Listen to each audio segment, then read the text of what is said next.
Eccoci qua, cari telespettatori, buona giornata. E allora accontentiamo le tante richieste che ci sono pervenute, anche telefonate, messaggi che ci arrivano da voi telespettatori, dicendo siate concreti, portateci esempi pratici, ne vogliamo sentire, non il politico che parla di massimi sistemi, ma il territorio. Noi vi accontentiamo sempre, l'abbiamo fatto, lo ribadisco. Ulteriormente, anche questa volta, ma cerchiamo di vedere in positivo, quindi non soltanto aziende in difficoltà che chiudono, come abbiamo avuto modo di approfondire, ma anche chi ce la fa, e questo è il titolo, c'è chi ce la fa.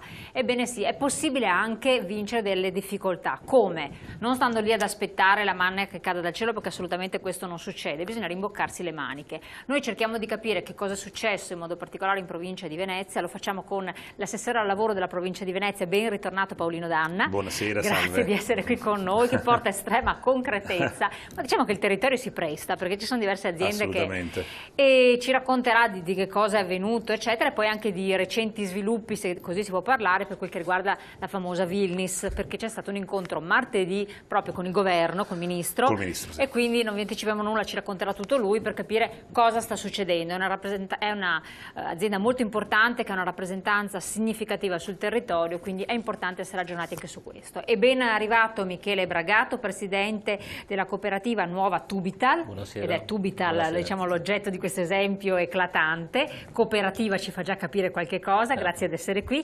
Laura Triches, responsabile area Open Job Metis, quindi agenzia di lavoro interinale, per i soldoni, così i nostri telespettatori capiscono, ma parliamo di formazione e quindi riqualificazione professionale, aggiornamento continuo per essere sempre disponibili a un mercato che cambia, che è in aggiornamento, e quindi essere versatili, ribadiamo sempre questo. Allora, detto questo, Assessore, vediamo subito un po' qual è la questione, che cosa è emerso. Allora, innanzitutto io faccio una premessa, dico che questa è una crisi, ormai lo sto dicendo da un po' di tempo, ma lo ribadisco perché è giusto che i cittadini, secondo me, capiscono cosa sta accadendo in questo momento qua, senza fare, come ha detto lei, discorsi di mega, ma essere molto concreti. Questa è una crisi dove se ne uscirà fuori se noi cambiamo. Se noi cambiamo sistema di vita, stile di vita, lo dobbiamo fare noi cittadini, noi amministratori politici, tra virgolette, le aziende, le imprese e i lavoratori. Ecco, io mi fermo su questo aspetto. Cambiare stile di vita, già molti l'hanno cambiato perché hanno dato dei tagli. Assolutamente. Ma in che senso lei lo intende dire? Perché forzatamente, per forza non hai soldi, assolutamente. c'è adesso metà dei veneziani che non andranno in ferie, 65% che non va in ferie. Cambiare stile di vita vuol dire... e non è bello. Non è bello, però dobbiamo cambiarlo perché ci troviamo davanti a una crisi. Sì, si dice che è una crisi strutturale, ma in effetti non è una crisi come negli anni 90 dove 2, 3, 4 anni c'è stata la ripresa. Dobbiamo cambiare anche il metodo di vita. È vero, siamo già stati costretti a cambiarlo, le famiglie hanno cambiato perché non hanno più i soldi per arrivare fino a fine mese, quindi l'abbiamo già cambiato, ma la mentalità deve essere completamente diversa. Innovazione, soprattutto anche da parte delle aziende, e capire quello che si può fare domani mattina. E capirlo al volo, bisogna avere quella creatività intuitiva. Esatto. Ecco, forse in questo senso, perché ridimensionare la propria vita, se non è un cambiamento positivo e viene vissuto con molta sofferenza, non è neanche auspicabile, perché altrimenti quando si muove più l'economia... Sono d'accordo, però quando ho detto cambiare stile di vita, in questo senso obiettivamente è importante soprattutto per le imprese, gli imprenditori e i lavoratori, però anche, ma il primo dobbiamo essere noi, anche noi veramente dobbiamo tagliare. Quando uno a livello nazionale, parlo di Camera, Parlamento, ministeri, province, c'è un qualcosa che si vuole cambiare per tagliare, bisogna farlo, bisogna essere concreti. Vogliono tagliare le province?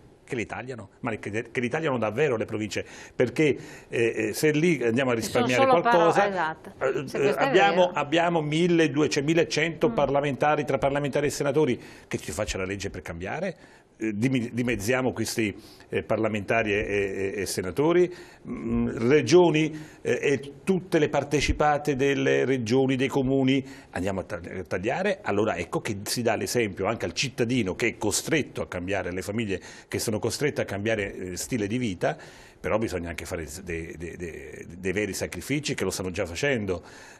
Comunque questo è un altro discorso che effettivamente poi dopo va a toccare chiaramente poi dopo le famiglie, il lavoro e i lavoratori. Allora cosa ho deciso? Ho deciso che dopo 2000 vertenze che ho fatto in provincia di Venezia in questi 4 anni, proprio in questi giorni sono 4 anni che sono assessore al lavoro, me lo sono sempre definito 4 anni fa l'assessore ai disoccupati, non più tanto al lavoro ma ai disoccupati, però dobbiamo cercare di guardare anche in positivo e andare a guardare le aziende che danno un qualcosa di concreto e quindi un futuro alle nostre famiglie. Allora io ho deciso di girare un pochettino, oltre che ho girato tantissimo la provincia di Venezia, purtroppo nelle aziende in crisi, però ho pensato di girare anche le aziende che vanno bene, oppure che hanno cambiato stile di vita, hanno cambiato stile di, come dire, di approccio al mercato del lavoro. L'ho fatto un anno fa in un'azienda del petrolchimico, l'Archema, un'azienda della chimica proprio, del cuore della chimica, all'interno del petrolchimico dove lei ha detto prima, poi parleremo anche della Vinyls, bene, è un'azienda Arkema che è una multinazionale francese che ha deciso di investire in Italia, grazie alla professionalità dei lavoratori nostri, italiani e soprattutto di Marghera, di Porto Marghera, ma hanno deciso chiaramente anche, insomma è una multinazionale francese che ha detto chiudiamo una filiale in Francia e teniamo quella di Marghera. Una piccola in realtà 60 lavoratori che però c'è e va alla grande. E allora io in questi giorni sono andato a visitare un'azienda a Marghera, non nel cuore di Porto Marghera, ma lì vicino, un'azienda, la nuova Tubital. C'è il presidente qui che poi parlerà lui però perché effettivamente... Chi si occupa di che cosa? Perché chi è fuori del tecnico segue... Sì, poi ripeto, sarà il presidente, ma comunque è un'azienda metalmeccanica, ma è un'azienda veramente particolare dove hanno saputo trasformarsi, hanno saputo rinnovarsi e nel periodo di crisi c'è chi ce la fa, quindi un'azienda che ce la fa e anche bene alla grande. E quindi il settore metalmeccanico, che è un settore in grande difficoltà, perché è uno di quelli che sta soffrendo maggiormente, certo, eccetera, certo. È riuscito a riprendersi. Sì. Come ha fatto?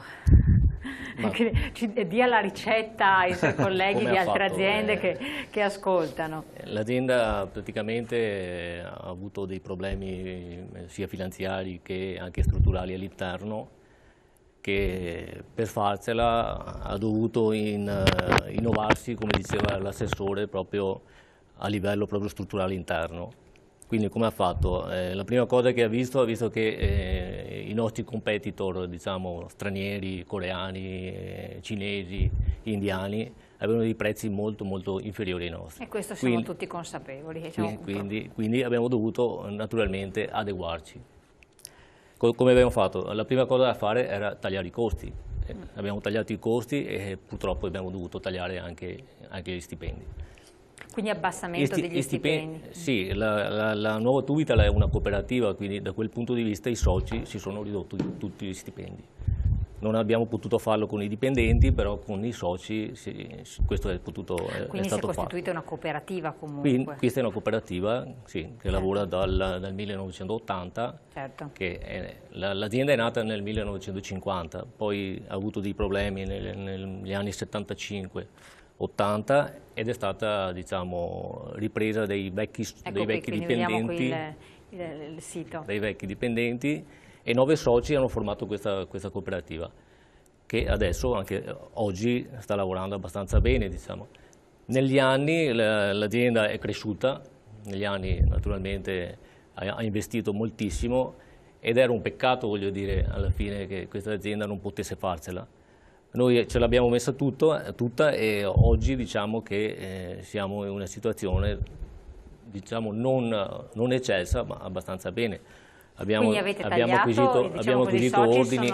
Si sono tagliati drasticamente lo stipendio, quindi questo sì, è un po' una cosa emblematica. Lo stipendio è uno, però abbiamo fatto anche altri interventi all'interno dell'azienda.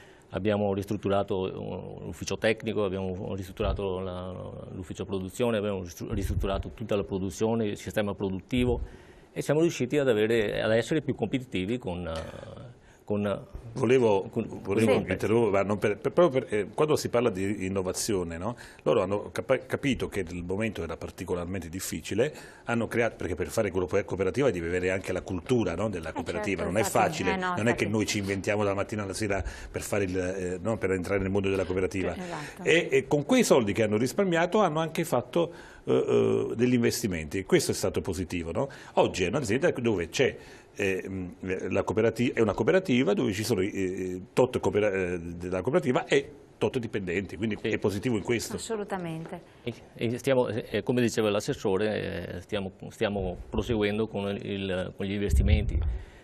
Noi abbiamo già un progetto, diciamo, di ampliamento anche del capannone, che vorremmo portare praticamente a altri 2000 metri di produttività, per portare l'azienda, che adesso è sui 50-55 dipendenti, almeno arrivare a 70-75. Quindi nuove assunzioni? Esattamente. Addirittura, io pensavo al contrario, aveste dovuto fare dei tagli, invece... No, noi vogliamo aumentare praticamente la produttività, perché naturalmente dobbiamo dare spazio anche ai giovani. Infatti noi come giovani abbiamo anche un corso di formazione che abbiamo instaurato con l'agenzia Open Job, di cui poi parlerà Sì, adesso vediamo anche la formazione.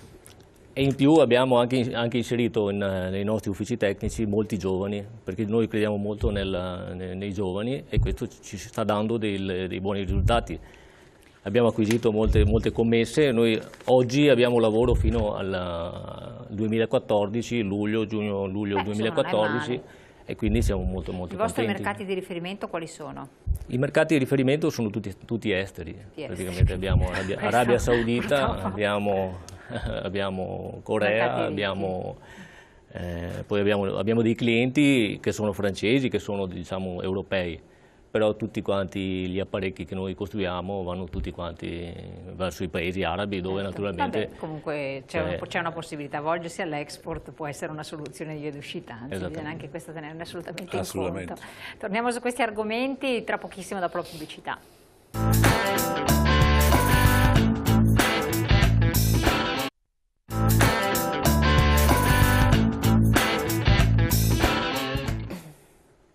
Allora, mi faccio un po' portavoce delle istanze dei tanti che ci ascoltano, che poi ovviamente non sono giovanissimi, perché normalmente anche la televisione viene ascoltata da un target che ha un'età un po' così diversa dall'essere proprio ventenne. E l'obiezione che tanti ci dicono, io ho 40 anni, sono rimasta a casa, sono operaio, ho la famiglia, mia moglie in cassa integrazione, 4 figli, 3 figli, 2 figli, un figlio, non riesco ad andare avanti, non trovo lavoro, io ne ho 45, 50, non prenderò mai la pensione perché non trovo più lavoro. Tutta questa fascia di persone possono essere a livello impiegatizio, moltissime anche a livello operaio, e quindi rientriamo un po' nelle statistiche nazionali, che dicono: sono io che mantengo mio figlio, ma se non ci sono io che mantengo mio figlio e che verso anche i contributi e tengo tutta la famiglia, c'è ben poco da fare. Voi dite i giovani, puntare sui giovani, per carità il governo sta puntando sui giovani tra i 15, che mi viene da ridere, i 15 e 25 anni, che è un'età che possono anche starsene a casa, tutto sommato 16 anni o 18 anni, io dico, ma realisticamente, perché la famiglia li può anche mantenere. Il problema è un cinquantenne che se ne sta a casa, un 55enne che se ne sta a casa, che è una tragedia, non un ventenne, e questo lo dicono anche molti nostri telespettatori. Che cosa potete rispondere? Perché tanto sono i messaggi che arrivano a bomba anche il martedì sera. Cosa possiamo rispondere? Il problema è anche un po' finanziario, bancario, perché i nostri imprenditori probabilmente non ce la fanno più. No, quindi... ma voi siete disposti anche ad assumere persone che non sono più giovani? Quarantenni? Certo, anche giovani. Lei ha detto vogliamo assumere giovani, formare giovani? Io parlavo di giovani perché naturalmente l'azienda è a un'età abbastanza avanzata adesso. Noi come soci siamo tutti verso i 45-50 anni. E quindi pensavamo di rinnovare anche la cooperativa, perché essendo una cooperativa, un domani ci deve essere un ricambio del personale, sì, non può essere che rimane sempre quel personale, no? Quindi noi abbiamo puntato, ma naturalmente non tralasciamo il fatto di assumere personale che abbia i 45-50 anni. No, ma io credo una cosa che assolutamente, ma oggi le aziende non è che non cercano persone che hanno, io li chiamo curriculum preziosi, no? Quei curriculum dove praticamente hanno un'esperienza anche notevole, ce ne sono tantissime persone che hanno un'esperienza che purtroppo ahimè a 50 anni sono fuori dal mondo del lavoro e non riescono a rientrare e quello è un dramma, perché io sono perfettamente d'accordo, anche a me viene da ridere quando si dice i giovani dai 15 ai 24 anni, che poi è una presa in giro, sono perfettamente d'accordo, anche perché oggi studiano e oggi non è come fino a 30 anni abbiamo ancora che sono ancora in casa, che chiaramente vogliono cercare di crearsi un futuro, però oggi il dramma è soprattutto per i cinquantenni che hanno problemi. Ma anche i trentenni, anche perché tantissimi 35 anni no, ci scrivono, assolutamente, per carità non voglio mettere limiti di età, io non sono vecchi. Però ecco che qua io l'appello che possiamo fare, perché chiaramente a livello locale come provincia non è che abbiamo gli strumenti legislativi per poter attuare delle leggi, eccetera. E l'appello che dobbiamo fare al governo, visto che siamo qui a Padova, visto che oggi c'è un ministro padovano, è quello che dobbiamo aiutare proprio questi inserimenti, oltre che i giovani, che vedo che il governo sta facendo qualcosa, almeno sulla carta, e spero che definisca bene e soprattutto cambi qualcosa, anzi io mi auguro quasi tutto della legge Fornero, perché quella è completamente sbagliata dall'A alla Z, chiedo scusa ma... Molti industriali la pensano così. Ma è così, io mi auguro che il governo dia una mano a questi curriculum preziosi. Una mano la possono dare proprio alle aziende. Ecco che un'azienda cooperativa, azienda che sta assumendo, perché loro, per dire loro, ma ce ne sono altri per fortuna, stanno assumendo e hanno intenzione di ampliarsi, possono dare una mano nell'inserimento dei curriculum preziosi, quindi dei 45 e dei cinquantenni, oltre sotto l'aspetto fiscale, che è importante perché per un'azienda se no l'economia non riparte, ma anche e soprattutto sotto l'aspetto, e qua entrano in gioco quando si parla di burocrazia, sburocratizzare, perché loro chiaramente, come tanti altri imprenditori, se vogliono ampliarsi chiederanno un permesso, chiederanno chiaramente... ecco, è qui che dobbiamo cercare di cambiare, quando ho detto che dobbiamo cambiare stile, modo, sistema, tutti, dal piccolo al grande, perché non è possibile che un'azienda, un imprenditore che vuole investire in Italia, oppure vuole investire nella propria terra, deve andare a fare i conti per anni e anni e anni di permessi sotto l'aspetto ambientale. No, ma infatti il discorso appunto dei posti di lavoro e mantenimento dei posti di lavoro è quello che dobbiamo cercare, certo. L'apparato, perché ormai veramente possiamo parlare di un apparato, perché noi siamo peggio di quelli che sono gli apparati più assurdi che si sono costruiti in certi paesi dittatoriali, ma il nostro è veramente un apparato strutturato in modo allucinante, si automantiene in virtù di leggi su leggi su leggi che rendono tutto più complesso, altrimenti una certa persona in un certo posto non avrebbe ragione di esistere. Ma se deve mettere un timbro almeno può essere pagata fior di soldoni per mettere quel timbro e per fermarsi 8 giorni su un pezzo di carta per lui incomprensibile e darci un'interpretazione. Abbiamo visto il piano casa nella scorsa edizione con tutte le interpretazioni dei vari tecnici o tecnocrati che dir si voglia dei vari comuni, è rimasto lettera morta bloccato lì quando poteva dare un'ulteriore una spinta quando ancora qualche soldo in più c'era. Questo è un problema, mantenere l'apparato, e questo sembra che ci sia a Roma centrale e anche nelle periferie. Poi a Roma non lo voglio neanche toccare perché lì entriamo nel mistico, però è un problema di cui poi gli imprenditori in un modo o nell'altro, perché qualcosa può succedere. E allora a questo punto qualcosa è successo però di positivo, vedendo sempre in aspetti positivi. Assolutamente. Che si parla di persone che possono entrare in un mercato del lavoro, reinserirsi, però devono fare anche loro qualche cosa, giustamente. Che cosa? Supportati da qualcun altro però. Esattamente. In questo caso Open Job Ametis collabora già da tempo con Nuova Tubital per la selezione di vari profili, quindi sia a livello impiegatizio che a livello di produzione. Parlando col Presidente in vari incontri ci siamo però resi conto di come rimanga la difficoltà di selezionare profili altamente specializzati a livello di saldatura, carpentieri, calderai, tubisti. Esattamente. Ecco, io vi chiedo solo una cosa, ma come mai c'è questo problema? Secondo voi, guardando in generale, perché poi avete anche una posizione abbastanza prospettica a livello regionale? È un lavoro comunque molto complesso, che presuppone anni e anni di specializzazione, per cui ci stiamo trovando in un periodo storico in cui siamo in pieno cambio generazionale. Quindi parlava appunto prima Michele della difficoltà di rintracciare profili giovani proprio per questo motivo, perché ci ritroviamo noi per ricoprire le esigenze delle aziende che comunque hanno lavoro in questo momento e devono coprire queste commesse, a richiamare magari persone già in pensione, perché le uniche ad avere le competenze necessarie per portare a termine questo lavoro. Questo perché? Perché comunque sono dei profili che lavorano spesso in solitaria, per cui difficilmente poi passano le loro competenze durante il loro lavoro a, diciamo così, il manovale di supporto. E questo ha creato una sorta di bacino di profili che ora non sono più sufficienti. Noi stessi, come Open Job Metis, abbiamo ormai da qualche anno una divisione industriale specializzata che segue solo la selezione di questi profili, e spesso ci ritroviamo in trasferta in Romania, in Moldavia, in Russia per selezionarli e portarli poi in Italia per poter far fronte alle richieste delle aziende. Addirittura andarli a selezionare all'estero. Esattamente. Qui siamo appunto al paradosso. Siamo un po' al paradosso, esattamente. Lei che lavora concretamente, quindi è dentro l'azienda, che cosa si sente di consigliare? Cosa sarebbe necessario fare? Allora a questo punto cercate dei giovani, dopo loro ci spiegheranno come avviene la formazione, però c'è un problema di base. Giustamente l'assessore diceva bisogna che cambi qualcosa, ma qui c'è un problema grosso di base se si va all'estero a cercare queste figure delle quali ci sarebbe bisogno e voi state facendo assunzioni e non si trovano. Diciamo che secondo me il fatto che anche le scuole professionali hanno praticamente chiuso completamente tutti i battenti anche per quanto riguarda la saldatura, per quanto riguarda le officine meccaniche, cioè le scuole adesso fanno solo praticamente la teoria, non fanno più pratica. Quindi manca la pratica nelle perché scuole. Naturalmente ci sono dei costi, magari l'assessore poi potrà dirlo, ci sono dei costi molto elevati e ci sono stati dei tagli penso sull'innovazione della saldatura e della meccanica.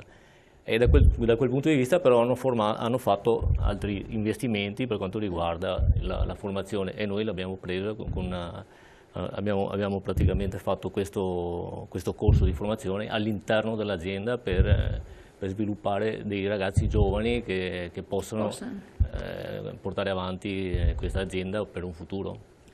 Quindi formazione in cose specifiche richieste dall'azienda, quindi non la formazione generica, attenzione, no. È diverso, è una cosa on the job, detta così, giusto?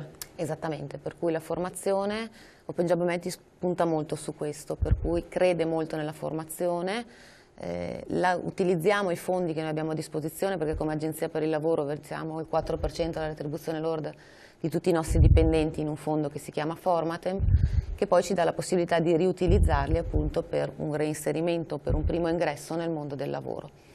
In questo caso abbiamo proprio deciso di supplire a quelle che potevano essere le mancanze date dalla preparazione di una scuola professionale, utilizzando questo fondo che ha messo a disposizione appunto dei soldi per poter formare questi ragazzi successivamente a quello che è il classico percorso scolastico.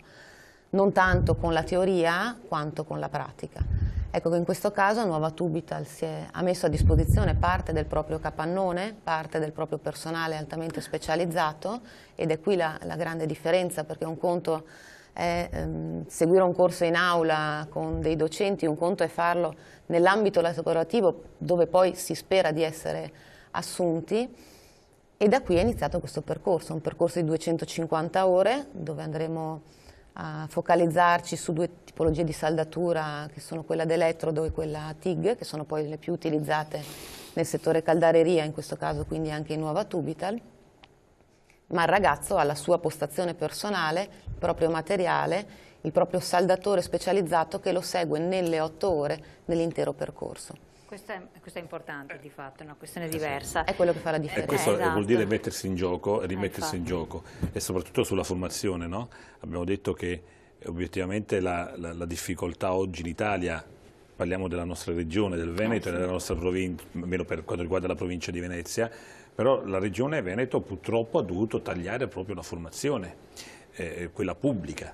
io come provincia di Venezia invece ho cercato veramente con tutte le mie forze in giunta di poter mantenere i nostri centri di formazione professionale, proprio per reinserire nel mondo del lavoro quelle persone, quei trentenni, quarantenni, perché oltre per la scuola fino a 18 anni, quindi certo, per l'età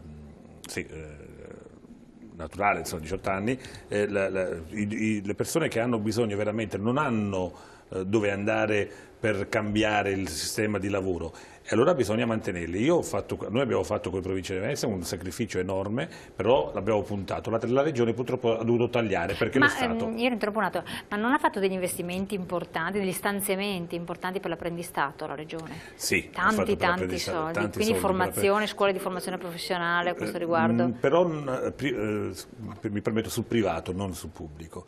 I centri di formazione professionale... Noi abbiamo 3 centri di formazione in provincia di Venezia. Quelli privati sono stati... Esatto, San Donà di Piave, Marghera e Chioggia sono gli unici nella regione Veneto a essere ancora presenti.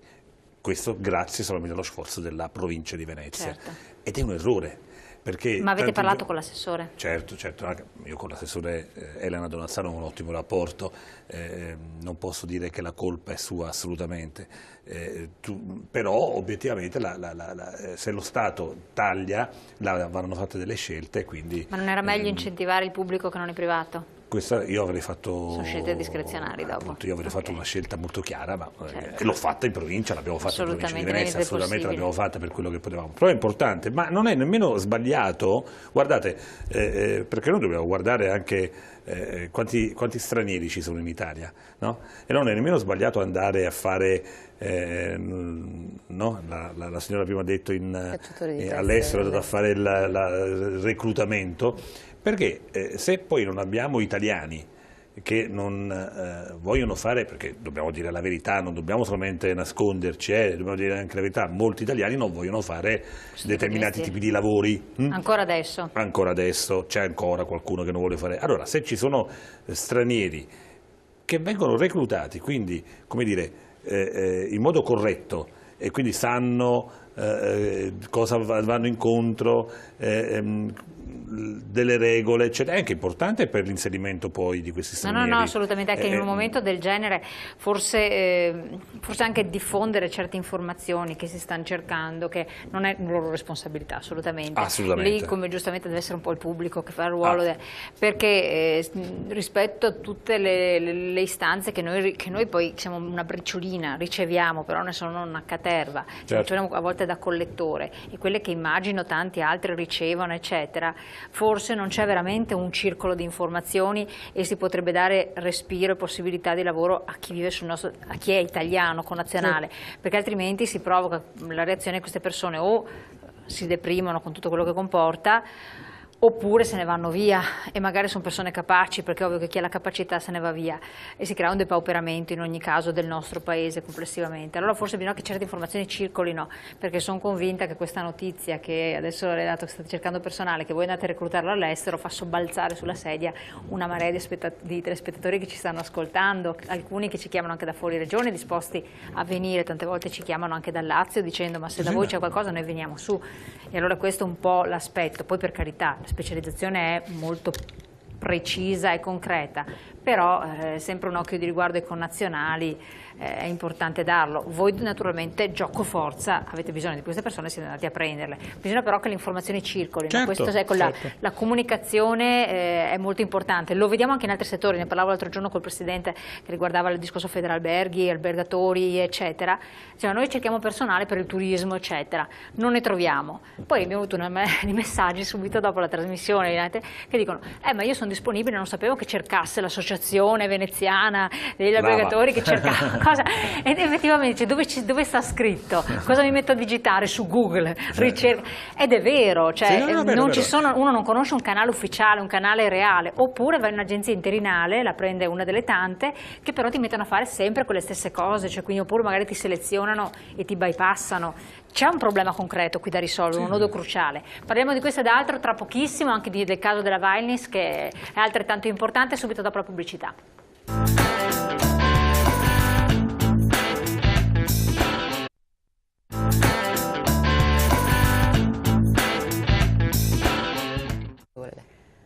Allora, tornando a noi un po' cercando di capire, quindi il vostro prossimo step è ingrandirsi. I mercati sono sufficienti? Cosa notate, insomma? E cosa si sente di consigliare anche ad altre aziende che possono eventualmente chiedere vostra consulenza, perché è anche interessante fare un benchmarking, cioè un confronto, no, tra realtà per aiutare chi è in difficoltà. Beh, diciamo che è già abbastanza complesso per noi riuscire ad arrivare agli obiettivi che ci siamo posti. Però ci state arrivando, non state chiudendo.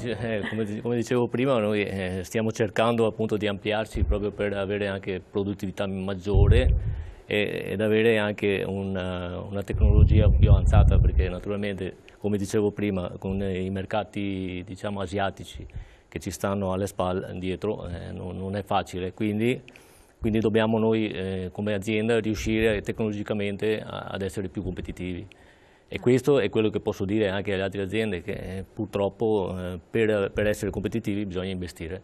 Bisogna investire, questo è molto importante quello che ha detto, bisogna investire. E dobbiamo cambiare anche, come diceva anche l'assessore, metodo di vita, che purtroppo dobbiamo abituarci a vivere con meno di quello che avevamo prima, perché forse negli anni passati abbiamo vissuto sopra le nostre possibilità. Certo, con un cambio della macchina ogni 6 mesi, con 7 cellulari, 4-5 computer. Quelle risorse che non abbiamo più le dobbiamo portare, voglio dire, ai nostri investimenti per essere più tecnologicamente avanzati. Certo, la parola ancora a lei, per i canali per trovare quindi questa occupazione, per far formazione, che ci sono delle possibilità, voi che vedete un po' il mercato di occupazione? Ci sono ancora poche le aziende che come Nuova Tubital puntano agli investimenti e questo è un po' secondo me l'errore, perché è vero questi 8 ragazzi usciranno da un corso, non saranno saldatori specializzati, ma Nuova Tubital ha già pensato al futuro, per cui avranno comunque delle ottime basi, sapendo loro che avranno a breve, nei prossimi anni, la necessità comunque di avere delle persone formate che non esistono nel mercato, e preferibilmente Nuova Tubital vorrebbe averle comunque del posto per dare una possibilità ai giovani e ai ragazzi di essere inseriti, ecco che ha puntato al futuro. È sì un investimento fatto prima, ma per avere da qui a qualche anno 4, 5, 6 ragazzi che possano essere le nuove leve da sostituire eventualmente con i lavoratori che col tempo vedranno l'uscita dall'azienda. I canali sono poi più disparati, la formazione secondo me è lo strumento sul quale puntare. L'azienda però spesso in momenti come questi si trova un po' all'ultimo, per cui non so, in questo momento abbiamo avuto una richiesta di un'importante azienda nella zona del Conselvano che ha la necessità, per aver acquisito un'importante commessa all'estero, di inserire entro 10 giorni una decina di persone con competenze in ambito come frigoristi ed elettricisti con esperienza nel settore condizionamento. Non sono nemmeno questi profili semplici da trovare. È ovvio che se fossimo partiti a monte e avessimo già queste persone formate, in questo momento sarebbe già tutto più semplice. Infatti. Allora, vediamo un attimo il tempo che ci resta del capitolo anche Vinyls, quindi che lei ha avuto un incontro martedì. Martedì c'è stato l'ennesimo incontro al Ministero dello Sviluppo Economico. Purtroppo qui parliamo di negatività, di un'azienda commissariata ormai da anni. E qui che si occupa di chimica, chimica di base, proprio la classica chimica di Porto Marghera, esatto. Ma proprio perché si occupa di chimica, questa vertenza è una vertenza simbolo proprio della chimica italiana. Stiamo parlando di follia pura, di quello che sta accadendo da 4 anni a questa parte. 4 ministri, 3 commissari, poi 2, perché uno si è perso per strada, imprenditori arabi, svizzeri, italiani. Ogni volta che c'era la possibilità, che sembrava che ci fosse un imprenditore che poteva acquistare, prendere in mano la Vinyls, quindi ripeto, stiamo parlando della chimica italiana, qui è proprio è a catena, certo, sì. Puntualmente è caduto tutto. La volontà c'è, non c'è, martedì al Ministero purtroppo siamo usciti con nulla di fatto. Il 27 di giugno, quindi il prossimo 27 giugno, il Tribunale dovrà esprimersi e credo che ci sarà definitivamente, anche perché già c'è stata una proroga, il fallimento ci sarà il fallimento della Vinyls. L'unica speranza, ma credo che i commissari lo hanno richiesto, è l'esercizio provvisorio che può dare la possibilità ai 130 lavoratori, 130 lavoratori, attualmente 130, ma fino a 4 anni fa erano 250, con tutto quello che c'è dietro poi a un'azienda come la Vinyls.